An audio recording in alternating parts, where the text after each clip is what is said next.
এখানে দেখতে পাবেন কি সুন্দরভাবে আপনার টিকটক আইডির নামটা দেখা যাচ্ছে। সো হ্যালো বন্ধুরা, কিভাবে টিকটক অ্যাপের লোগো ভিডিওতে সেট করবেন এবং ওই লোগোতে আপনার আইডির নামও দিতে পারবেন। সো ভিডিওটি লাস্ট পর্যন্ত দেখতে থাকেন। সো আমরা চলে আসবো ক্যাপকাট অ্যাপে আসার পর নিউ প্রজেক্টে ক্লিক করব এবং যে ভিডিওতে লোগোটা সেট করব এটাতে ক্লিক করে ভিডিওটা এড করে নিব।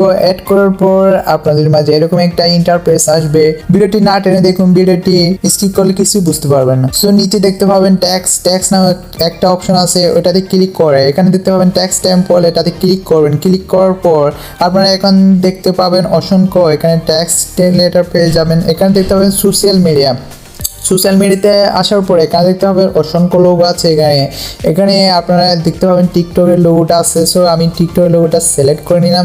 সিলেক্ট করার পর এখানে ক্লিক করবেন ইউর অ্যাকাউন্ট, এখানে ক্লিক করবেন। ক্লিক করার পর আপনার আইডির নাম এখানে দিয়ে দিবেন। সো আমার টিকটক আইডির নাম দিয়ে দিচ্ছি আরবি রাইসান অফিসিয়াল। আমি ডিসক্রিপশন বক্সে আমার টিকটক আইডির লিঙ্ক দিয়ে দিব, সবাই ফলো দিয়ে আসেন।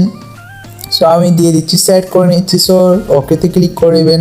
ক্লিক করার পর এখানে দেখতে পাবেন কি সুন্দরভাবে আপনার টিকটক আইডির নামটা দেখা যাচ্ছে। সো এভাবে আপনারা এটা ভিডিওতে এড করে নিতে পারবেন। তো এরকম ভিডিওগুলো পেতে আমাদের চ্যানেলটি সাবস্ক্রাইব করে আমাদের সাথেই থাকুন।